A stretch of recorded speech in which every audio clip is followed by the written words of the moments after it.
Perkenalkan, nama saya Alexander Remedianus Rebaho. Di sini saya akan menjelaskan tentang organ hati dan kulit. Demikian penjelasan saya.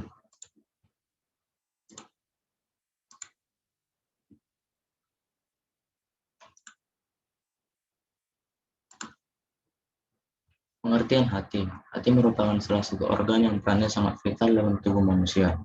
Organ yang sering disebut sebagai liver ini merupakan organ terbesar di dalam tubuh. Organ yang berwarna coklat ini memiliki berat sekitar 1,5 kg. Ia terletak di rongga perut kanan bagian atas, tepat di bawah rusuk bagian kanan. Fungsi hati. Yang pertama, menghancurkan sel darah merah. Fungsi yang satu ini bukannya menghancurkan sembarang sel darah merah, tapi sel darah merah yang sudah tua. Proses ini membuat feses berwarna coklat. Namun jika feses ini berwarna pucat atau putih, ataupun warna urin menjadi lebih gelap, bisa menjadi pertanda adanya masalah pada organ hati. Contohnya hepatitis yang disebabkan oleh virus. Selain warna feses dan urin, masalah hati juga bisa ditandai oleh perubahan warna mata dan kulit. Yang kedua, membersihkan darah. Fungsi hati lainnya adalah membersihkan darah dari senyawa berbahaya seperti yang berasal dari obat-obatan, alkohol, hingga racun.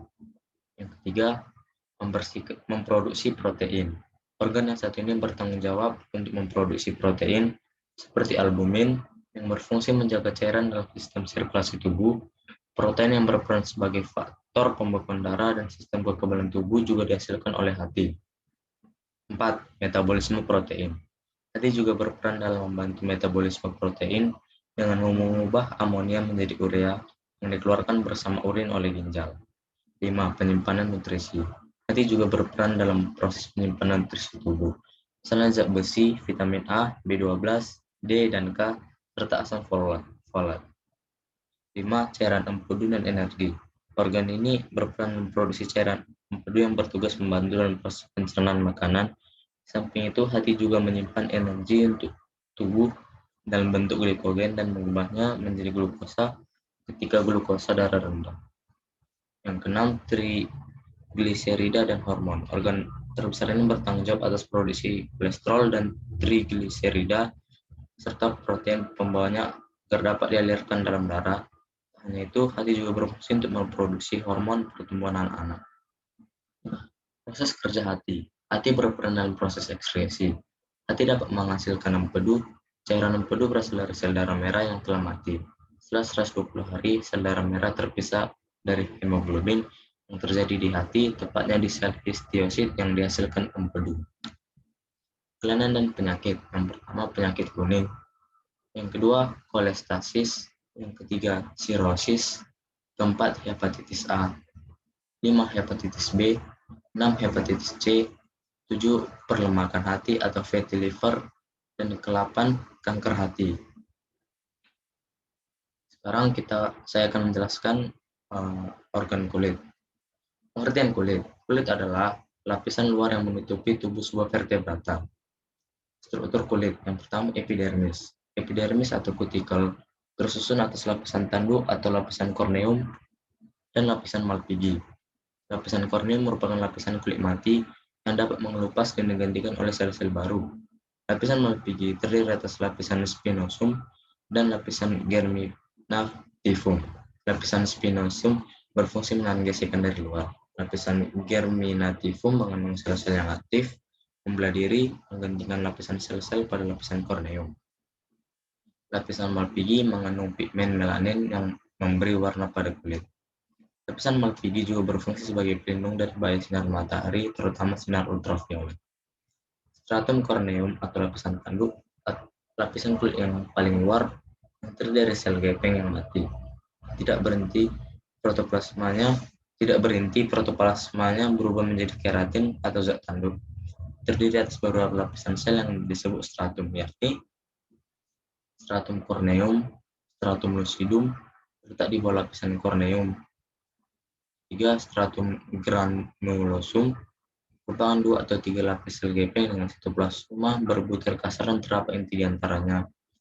Yang keempat, stratum spinosum. Yang kelima, stratum basale. Yang kedua, dermis. Lapisan ini mengandung pembuluh darah, akar rambut, ujung saraf, kelenjar keringat, dan kelenjar minyak. Kelenjar keringat menghasilkan keringat.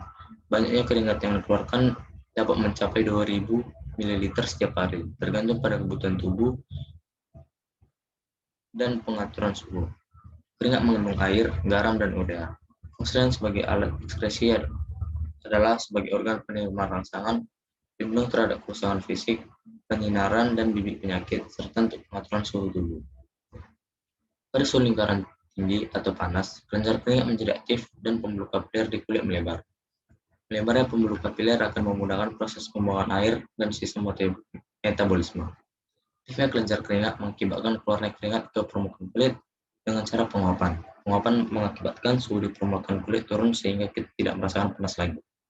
Sebaliknya, saat suhu lingkungan rendah, kelenjar keringat tidak aktif dan pembuluh kapiler di kulit menyempit. Pada keadaan ini, darah tidak membuang sisa metabolisme dan air.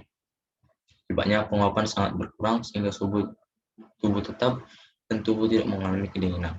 Warna keringat dikontrol oleh hipotalamus. Hipotalamus adalah bagian dari otak yang terdiri dari sejumlah nukleus dengan berbagai fungsi yang sangat peka terhadap steroid dan glukokortikoid, glukosa, dan suhu. 3. Hipodermis. Lapisan ini terletak di bawah dermis. Lapisan ini banyak mengandung lemak, dan lemak berfungsi sebagai cadangan makanan, pelindung tubuh terhadap benturan, dan menahan panas tubuh. Fungsi kulit. Kulit memiliki beberapa fungsi. Yang pertama, sebagai alat pengeluaran berupa kelenjar keringat. Yang kedua, sebagai indera peraba. Tiga, sebagai pelindung organ di bawahnya. Keempat, tempat dibuatnya vitamin D dengan bantuan sinar matahari. Kelima, pengatur dan penyeimbang suhu tubuh. 6, tempat menimbun lemak. Kelainan dan penyakit. Pertama, bisul. Bisul adalah infeksi kulit berbentuk benjolan kemerahan dan dapat membesar. 2. Kudis. Kudis merupakan penyakit kulit yang disebabkan oleh parasit tungau, yakni Sarcoptes cabiei phagominis. 3. Eksim. Eksim ditandai dengan rasa gatal berlebih pada kulit dan dibarengi warna kemerahan, bersisi atau pecah-pecah sehingga timbul bintik-bintik kecil yang mengandung air atau nanah. 4. Kurap. Kurap disebabkan jamur pada kulit. 5. Herpes. Herpes biasanya menyerang siapapun, baik anak-anak ataupun orang dewasa. 6. Jerawat. Jerawat bisa tumbuh di wajah atau bagian tubuh lainnya, terutama punggung. Jerawat disebabkan karena kurang menjaga kebersihan kulit, sehingga kotoran mengendap dan menimbulkan bintik yang disebut jerawat. 7. Melanoma. Melanoma merupakan kanker kulit berbahaya yang bisa mengakibatkan kematian apabila tidak segera diobati. Demikian penjelasan dari saya. Mohon maaf bila ada kata-kata yang salah dan adanya penjelasan yang kurang. Terima kasih.